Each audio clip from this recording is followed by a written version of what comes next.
Welcome to the video documentation of the VR console log. I originally created this product because I wanted something that's easy to use, something I could drop into an XR Toolkit project or a meta project and not have to do anything else. And I also wanted a product where I could type in a secret key code or a fancy set of buttons to pop this console up at any time. That way I could also send this out to customers and they can help me debug any errors. The first part of this video is about how to set up a blank, empty, fresh new meta project and get this working. From here, we're going to go up to the window, Package Manager, and we're going to search up Meta. We're going to find the Meta XR all-in-one package and install that. And most importantly, we're going to go over to the sample section and install the samples because one of the main prefabs is based on a meta prefab. I'm going to open up the comprehensive rig example scene. That way we have a fully working scene with controllers and hands. Of course, install TextMesh Pro, then go up to Project Settings, XR Plugin Management, and install the XR Plugin Management. And of course, since we're using the Meta Quest, go ahead and install the Oculus. Now I'm going up to Oculus, Tools, Project Setup Tool. And here I'm just clicking Fix All and Accept All.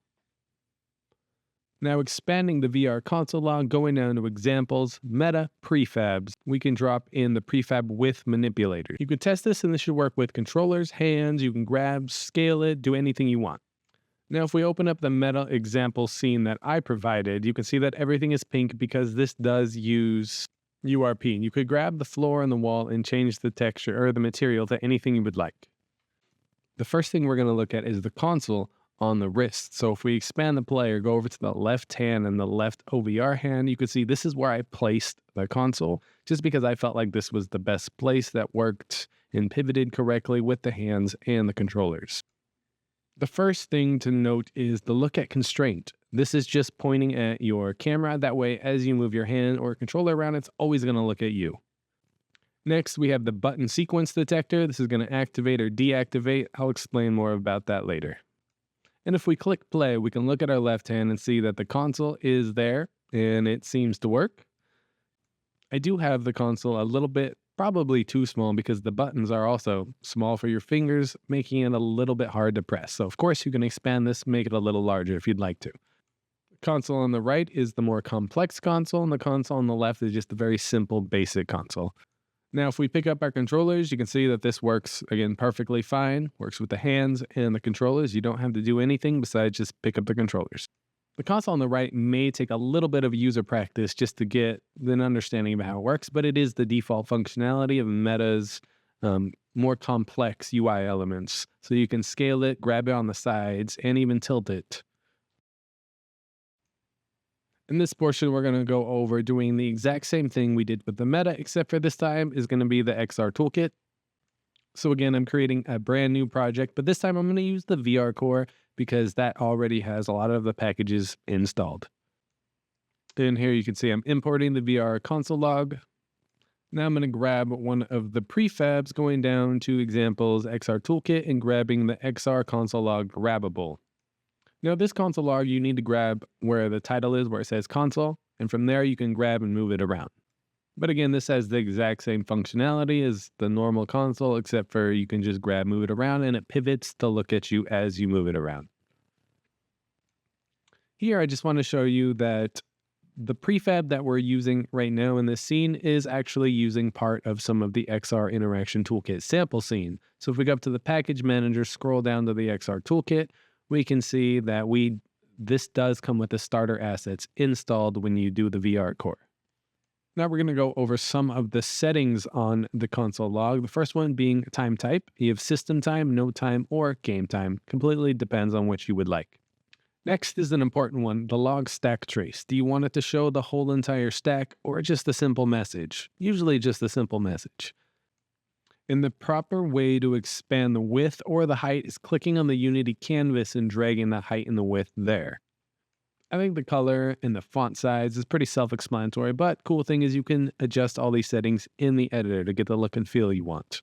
Max message count. This is probably one of the more important ones. This is the amount of total log messages you can have in the console. And this is important because of performance. If you have 1,000 messages every time this updates, it needs to update all 1,000 of those messages and their position. And if you have 50 messages, it's going to pool those and just reuse them over and over and over. But that does mean that you won't be able to see any messages beyond those 50. Which usually never matters because in VR, if I have this console up, it's for immediate messages I want to see right now. Anything that's been happening over the past, I'm going to exit VR and look at my real console and be able to click on that stack trace.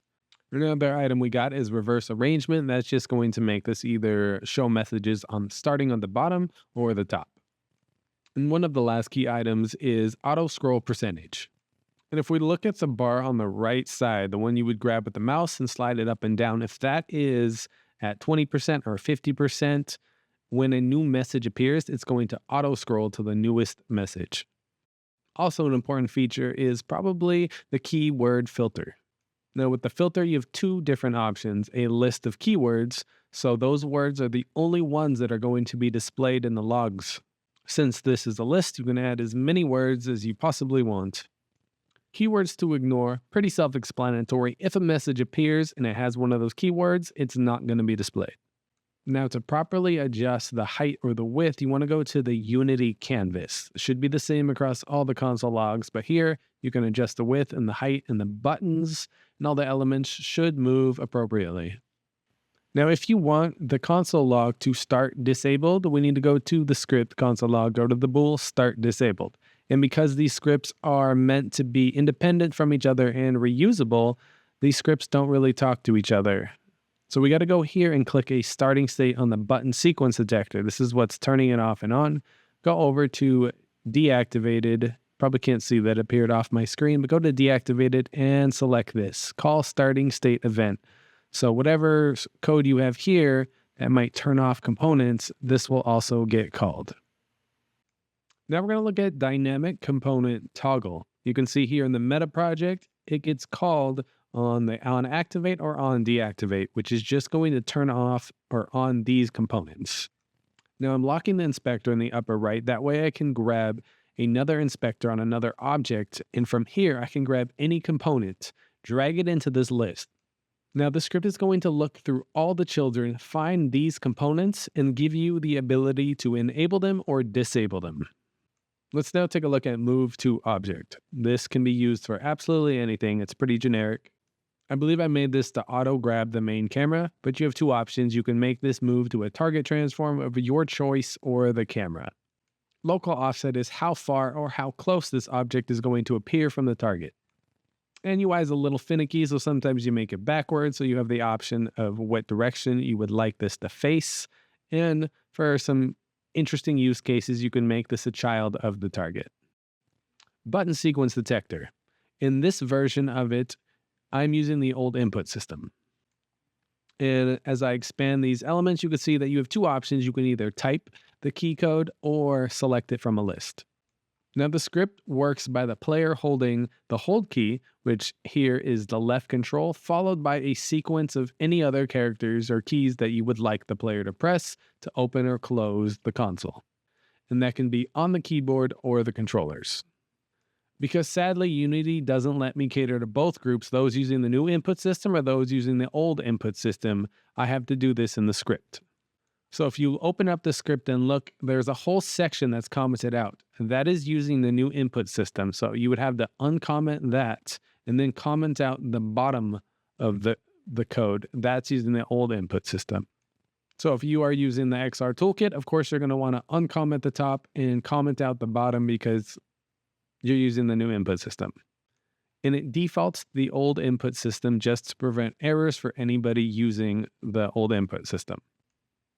But again, you have two different options. You can use an input action and create the input you want through the inspector right here, or use an input action reference, which of course is just your normal input actions you already created or that you are using. You can see the giant list of all the controller buttons that the XR Toolkit has.